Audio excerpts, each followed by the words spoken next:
ನಾನಿವತ್ತು ಒಂದು dry fruits laddu ಮಾಡೋದನ್ನು ತೋರಿಸ್ತಾ ಇದ್ದೀನಿ. ಡ್ರೈ ಫ್ರೂಟ್ಸ್ ಲಡ್ಡು ಮಾಡೋಕ್ಕೆ ಏನೇನು ಬೇಕು ಅಂತ ನೋಡೋಣ. ನಾನು ಒಂದು ಅರ್ಧ ಕೆ ಜಿಯಷ್ಟು ಉತ್ತುತ್ತಿ ಹಣ್ಣನ್ನ, ಇದು ಒಣ ಉತ್ತುತ್ತಿ, ಡ್ರೈ ಉತ್ತುತ್ತಿ ತೊಗೊಂಡಿದ್ದೀನಿ. ಇದನ್ನು ನೀಟಾಗಿ ತೊಳೆದು ಈ ಕುಟ್ಟಿ ಬೀಜ ಎಲ್ಲ ಒಳಗಿನ ತೆಗೆದು ಈ ಥರ ರೆಡಿ ಮಾಡಿ ಇಟ್ಕೊಂಡಿದ್ದೀನಿ. ಆಮೇಲೆ ಒಂದು ದೊಡ್ಡ ಬಟ್ಲಷ್ಟು ದ್ರಾಕ್ಷಿ ತೊಗೊಂಡಿದ್ದೀನಿ, ಒಣ ದ್ರಾಕ್ಷಿನ. ಆಮೇಲೆ ಒಂದು ಚಿಕ್ಕ ಬಟ್ಲಷ್ಟು ಇದನ್ನು ತೊಗೊಂಡಿದ್ದೀನಿ, ಗೋಡಂಬಿನ, ಅಲ್ಲ ಬಾದಾಮಿ ತೊಗೊಂಡಿದ್ದೀನಿ. ಇದು ಗೋಡಂಬಿನೂ ತೊಗೊಂಡಿದ್ದೀನಿ ಒಂದು ಬಟ್ಲಷ್ಟು.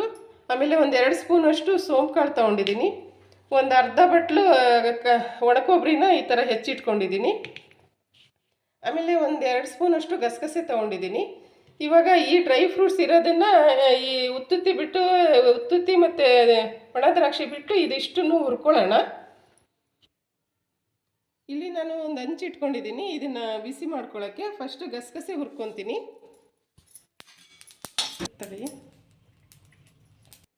ಇದನ್ನು ಇವಾಗ ಇದು ಹುರಿದಿದೆ, ಇದು ತಗೊತಾ ಇದ್ದೀನಿ. ತೆಗೆದು ಒಂದು ಪ್ಲೇಟಿಗೆ ಇಟ್ಕೊಳ್ಳೋಣ. ಇವಾಗ ಇದಕ್ಕೇನೆ ಸೋಂಪು ಕಾಳು ಹಾಕ್ಕೊಂಡು ಹುರ್ಕೊತೀನಿ. ಇದಕ್ಕೇನೆ ಗೋಡಂಬಿ ಮತ್ತು ಬಾದಾಮಿನೂ ಹಾಕ್ಕೊತೀನಿ. ಸ್ವಲ್ಪ ಬಿಸಿ ಮಾಡ್ಕೊಳ್ಳೋಣ ಪುಡಿ ಮಾಡ್ಕೊಳ್ಳೋಕ್ಕೆ.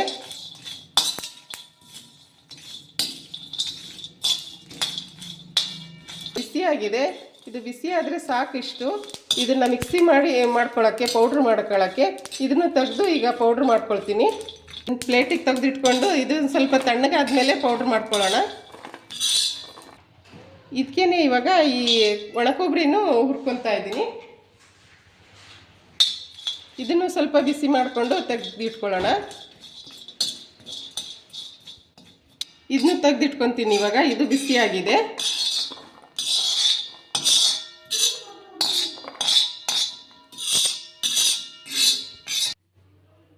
ಇವಾಗ ಈ ಒಂದು ಜಾರ್ ತೊಗೊಂಡಿದ್ದೀನಿ. ಇದಕ್ಕೆ ಇವಾಗ ಅಷ್ಟು ಈ ಡ್ರೈ ಫ್ರೂಟು ಹುರಿದು ಇಟ್ಕೊಂಡಿದ್ದೀನಲ್ಲ, ಈ ಡ್ರೈ ಫ್ರೂಟ್ಸ್ ಅಷ್ಟು ಹಾಕಿ ಒಂದು ಸ್ವಲ್ಪ ಪುಡಿ ಮಾಡ್ಕೊತೀನಿ.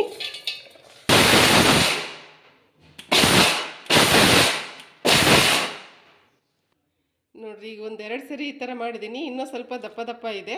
ಇನ್ನೊಂದು ಸರಿ ಅದೇ ಥರ ಮಾಡ್ಕೊಳ್ಳೋಣ.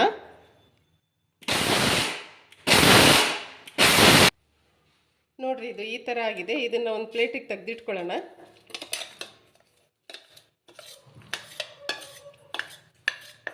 ಇವಾಗ ಈ ಉತ್ತುತ್ತಿನೂ ಪುಡಿ ಮಾಡ್ಕೊಳ್ಳೋಣ. ಮಿಕ್ಸಿಯಲ್ಲಿ ಪುಡಿ ಮಾಡ್ಕೊಳ್ಳೋಣ. ಇದನ್ನು ಫಸ್ಟ್ ಈ ಉತ್ತುತ್ತಿ ಹಾಕ್ಕೊಂಡು ಪುಡಿ ಮಾಡ್ಕೊತೀನಿ. ನೋಡಿರಿ, ಇದು ಉತ್ತುತ್ತಿನೂ ಈ ಥರ ಪೌಡ್ರ್ ಮಾಡ್ಕೊಂಡಿದ್ದೀನಿ, ಪುಡಿ ಮಾಡ್ಕೊಂಡಿದ್ದೀನಿ. ಇದನ್ನು ಇವಾಗ ಒಂದು ಪ್ಲೇಟಿಗೆ ಹಾಕಿಟ್ಕೊತೀನಿ. ಇವಾಗ ಉತ್ತುತ್ತಿ 2 ಸರಿ ಮಾಡ್ಕೊಂಡಿದ್ದೀನಿ. ಇದು ರೆಡಿಯಾಗಿದೆ. ಇವಾಗ ಈ ದ್ರಾಕ್ಷಿನೂ ಪುಡಿ ಮಾಡ್ಕೊತೀನಿ. ನೋಡಿರಿ, ದ್ರಾಕ್ಷಿ ಈ ಥರ ಆಗಿದೆ. ಇದನ್ನು ಇವಾಗೆಲ್ಲ ಒಂದು ಪ್ಲೇಟಿಗೆ ತೆಗೆದಿಟ್ಕೊಳ್ಳೋಣ.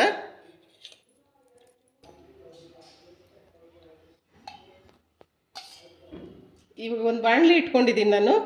ಇದಕ್ಕೆ ಒಂದು ಸ್ವಲ್ಪ ತುಪ್ಪ ಹಾಕ್ಕೊತಾ ಇದ್ದೀನಿ. ಇದನ್ನು ಹುರ್ಕೊಳ್ಳೋಣ. ಇದ್ರಾಗೆಲ್ಲ ಒಂದಿಷ್ಟು ತುಪ್ಪ ಹಾಕ್ಕೊಂಡಿದ್ದೀನಿ, ಒಂದು 4 ಸ್ಪೂನಷ್ಟು.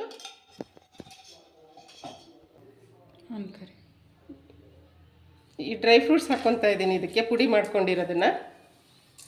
ಇದನ್ನು ಹುರ್ಕೊಳ್ಳೋಣ. ಈ ತುಪ್ಪದಲ್ಲೇ ಸ್ವಲ್ಪ ನೀಟಾಗಿ ಹುರ್ಕೊಳ್ಳೋಣ. ಆವಾಗಲೇ ಹಾಗೆ ಡ್ರೈ ಹುರ್ಕೊಂಡಿದ್ವಿ, ತುಪ್ಪದಲ್ಲಿ ಹುರಿದಿದ್ದಿಲ್ಲ. ಅದಕ್ಕೆ ಇವಾಗ ತುಪ್ಪದಲ್ಲಿ ಸ್ವಲ್ಪ ಹುರ್ಕೊತಾ ಇದ್ದೀನಿ. ಇದನ್ನೆಲ್ಲವೂ ನೀಟಾಗಿ ಒಂದು ಸ್ವಲ್ಪ ತುಪ್ಪದಲ್ಲಿ ಫ್ರೈ ಮಾಡ್ಕೊಂಡು ಆಮೇಲೆ ಉಂಡೆ ಮಾಡ್ಕೊಳ್ಳೋಣ. ಇದನ್ನು ನೀಟಾಗಿ ಸ್ವಲ್ಪ ಹುರ್ಕೊಳ್ಳೋಣ, ಹಸಿ ಸ್ಮೆಲ್ಲೆಲ್ಲ ಹೋಗಂಗೆ. ಇದು ಇವಾಗ ಆಗಿದೆ. ನಾನು ಪೂರ್ತಿ ನಿಮಗೆ ವಿಡಿಯೋ ತೋರಿಸ್ತಾ ಇಲ್ಲ, ಸ್ಕಿಪ್ ಮಾಡ್ತಾ ಇದ್ದೀನಿ. ಯಾಕಂದರೆ ಪೂರ್ತಿ ಇದು ತೋರಿಸಿದ್ರೆ ತುಂಬ ಲಾಂಗ್ ಆಗುತ್ತೆ ಅಂತ. ಇದು ನೀಟಾಗಿ ಹುರಿಯೋ ತನಕ, ಸ್ಮೆಲ್ ಎಲ್ಲ ಚೆನ್ನಾಗಿ ಬರೋ ತನಕ ಹುರ್ಕೊಳ್ರಿ. ಇದಕ್ಕೇ ನಾನು ಇವಾಗ ಈ ಉತ್ತುತ್ತಿ ಪೌಡ್ರ್ ಮಾಡಿಟ್ಕೊಂಡಿದ್ನಲ್ಲ, ಅದನ್ನು ಹಾಕ್ಕೊತಾ ಇದ್ದೀನಿ. ನೀಟಾಗಿ ಎಲ್ಲವನ್ನೂ ಹುರ್ಕೊಳ್ರಿ, ಆವಾಗ ಚೆನ್ನಾಗಿರುತ್ತೆ.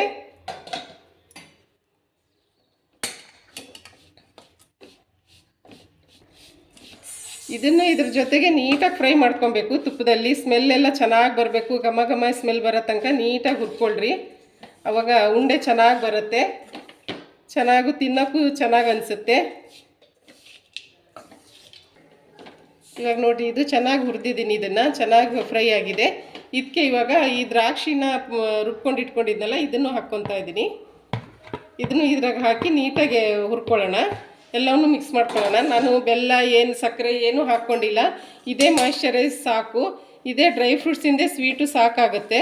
ನಿಮಗೆ ಬೇಕಂದರೆ ನೀವು ಬೆಲ್ಲ ಹಾಕ್ಕೊಳ್ರಿ, ನಾನು ಬೆಲ್ಲ ಏನು ಯೂಸ್ ಮಾಡ್ತಾ ಇಲ್ಲ. ಇದೇ ಮಾಯಿಶ್ಚರೈಸ್ ಸಾಕಾಗುತ್ತೆ, ಸ್ವೀಟು ಸಾಕಾಗುತ್ತೆ. ಉತ್ತುತ್ತಿ ಸಿಹಿ ಇರುತ್ತೆ, ದ್ರಾಕ್ಷಿ ಸಿಹಿ ಇರುತ್ತೆ, ಹಾಗಾಗಿ ಇದೇ ಸಾಕಾಗುತ್ತೆ. ಇದನ್ನು ನೀಟಾಗಿ ಇವಾಗ ಇದು ಎಲ್ಲ ಕಡೆ ಮಿಕ್ಸ್ ಆಗಂಗೆ ನೀಟಾಗಿ ಫ್ರೈ ಮಾಡ್ಕೊಳ್ಳೋಣ. ಎಲ್ಲ ಕಡೆ ಮಿಕ್ಸ್ ಮಾಡೋಣ ಇದನ್ನು. ನೋಡಿರಿ, ಇವಾಗ ನೀಟಾಗಿ ಮಿಕ್ಸ್ ಮಾಡಿದ್ದೀನಿ, ನಾನು ನೀಟಾಗಿ ಫ್ರೈ ಮಾಡ್ಕೊಂಡಿದ್ದೀನಿ. ಇದೆಲ್ಲ ನೀಟಾಗಿ ಮಿಕ್ಸ್ ಆಗಿದೆ. ನಾನು ಇಷ್ಟೇ ಡ್ರೈ ಫ್ರೂಟ್ಸ್ ಹಾಕ್ಕೊಂಡಿದ್ದೀನಿ. ನೀವು ಇನ್ನೂ ಬೇಕಂದರೆ ಹಾಕ್ಕೋಬೋದು, ಏನು ಬೇಕಾದ್ರೂ ಡ್ರೈ ಫ್ರೂಟ್ಸ್ ಮಿಕ್ಸ್ ಮಾಡ್ಕೋಬೋದು. ಬೆಲ್ಲನೂ ಬೇಕಾದ್ರೆ ಪಾಕ ಮಾಡಿ ಹಾಕ್ಕೋಬೋದು, ಸಕ್ಕರೆ ಬೇಕಾದ್ರೆ ಹಾಕ್ಕೋಬೋದು. ನಾನು ಏನೂ ಹಾಕಿಲ್ಲ, ಸಕ್ಕರೆ ಬೆಲ್ಲ ಏನೂ ಹಾಕಿಲ್ಲ. ಇವಾಗ ಇದನ್ನು ತಣ್ಣಗಾಗಕ್ಕೆ ಬಿಡೋಣ. ಇವಾಗ ಗ್ಯಾಸ್ ಆಫ್ ಮಾಡ್ತಾಯಿದ್ದೀನಿ, ತಣ್ಣಗಾಗಕ್ಕೆ ಬಿಡೋಣ. ತಣ್ಣಗಾದ್ಮೇಲೆ ಇದನ್ನು ಉಂಡೆ ಮಾಡೋಣ. ನಾನು ಇದನ್ನು ಇಲ್ಲಿ ಗ್ಯಾಸ್ ಕಟ್ಟೆ ಮೇಲೆ ಕೆಳಗೆ ಹಾಕ್ಕೊತಾ ಇದ್ದೀನಿ. ಇದನ್ನು ನೀಟಾಗಿ ನಾದ್ಕೊಂಡು ನಮ್ಗೆ ಯಾವ ಶೇಪ್ ಬೇಕೋ ಆ ಶೇಪ್ ಮಾಡ್ಕೊಳ್ಳೋಣ. ನೋಡಿರಿ, ಈ ಥರ ಇವಾಗ ನಿಮಗೆ ಉಂಡೆ ಬೇಕಾದ್ರೆ ಉಂಡೆ ಮಾಡ್ಕೊಬೋದು, ಇಲ್ಲ ಉದ್ದ ಶೇಪ್ ಮಾಡ್ಕೊಂಡು ಕಟ್ ಮಾಡ್ಕೊಬೋದು. ನಿಮ್ಗೆ ಯಾವ ಥರ ಬೇಕೋ ಆ ಥರ ಮಾಡ್ಕೊಬೋದು. ತುಂಬ ಒಳ್ಳೆಯದು ಆರೋಗ್ಯಕ್ಕೆ, ತುಂಬ ಹೆಲ್ದಿ.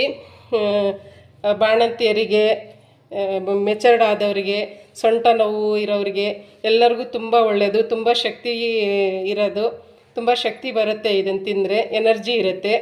ಡೈಲಿ ಒಂದು ಉಂಡೆ ತಿಂದರೆ ಸಾಕು, ತುಂಬ ಒಳ್ಳೆಯದು ಆರೋಗ್ಯಕ್ಕೆ. ನೋಡಿರಿ, ಇದನ್ನು ನೀಟಾಗಿ ಎಲ್ಲ ಮಿಕ್ಸ್ ಮಾಡಿ ಇಟ್ಕೊಂಡಿದ್ದೀನಿ. ಈ ಥರ ಉಂಡೆನೂ ಬೇಕಾದ್ರೆ ಮಾಡ್ಕೊಬೋದು. ಈ ಥರ ನಾನು ಒಂದು ರೋಲು ಬೇಕಾದ್ರೆ ಮಾಡಿ ಇಟ್ಕೊಂಡಿದ್ದೀನಿ, ಇದನ್ನು ಕಟ್ ಮಾಡ್ಕೊಬೋದು. ಈಗ ಒಂದು ಸ್ವಲ್ಪ ಉಂಡೆ ಮಾಡ್ಕೊಳ್ಳೋಣ. ಈ ಥರ ಈಸಿಯಾಗಿ ಬರುತ್ತೆ. ನಾನು ಅಡಿಷ್ನಲಾಗಿ ಸಕ್ಕರೆ ಬೆಲ್ಲ ಏನೂ ಯೂಸ್ ಮಾಡಿಲ್ಲ. ಇದೇ ಸ್ವೀಟ್ ಸಾಕಾಗುತ್ತೆ. ಉತ್ತುತ್ತಿ ಹಣ್ಣಿಂದು, ದ್ರಾಕ್ಷಿದು ತುಂಬ ಹೆಲ್ದಿ ಇದು ರೆಸಿಪಿ. ಮಕ್ಕಳಿಗೆ, ದೊಡ್ಡವ್ರಿಗೆ, ಸಣ್ಣವ್ರಿಗೆ ಎಲ್ಲರಿಗೂ ಕೊಡ್ಬೋದು. ಸೊಂಟ ನೋವು ಇದ್ದವ್ರಿಗೆ, ಕಾಲು ನೋವು ಇದ್ದವ್ರಿಗೆ ಎಲ್ಲರಿಗೂ ಶಕ್ತಿ ಬರುತ್ತೆ. ಇದನ್ನು ತಿಂದರೆ ದಿನ ಒಂದು ಉಂಡೆ ತಿಂದರೆ ಸಾಕು, ಹೆಲ್ದಿ ಇರ್ತಾರೆ. ನೋಡಿರಿ, ನಾನು ಅಷ್ಟು ಲಡ್ಡುನ ಈ ಥರ ಪೂರ್ತಿ ಉಂಡೆ ಮಾಡಿ ಇಟ್ಕೊಂಡಿದ್ದೀನಿ. ನೀವು ಟ್ರೈ ಮಾಡಿರಿ. ಆರೋಗ್ಯಕರ ಲಡ್ಡು, ಡ್ರೈ ಫ್ರೂಟ್ಸ್ ಲಡ್ಡು ರೆಡಿಯಾಗಿದೆ. ತುಂಬ ಆರೋಗ್ಯಕ್ಕೆ ತುಂಬ ಒಳ್ಳೆಯದು. ಟ್ರೈ ಮಾಡಿ ನೋಡಿ, ಹೇಗೆ ಬಂತು ಅಂತ ಕಮೆಂಟಲ್ಲಿ ತಿಳಿಸಿ.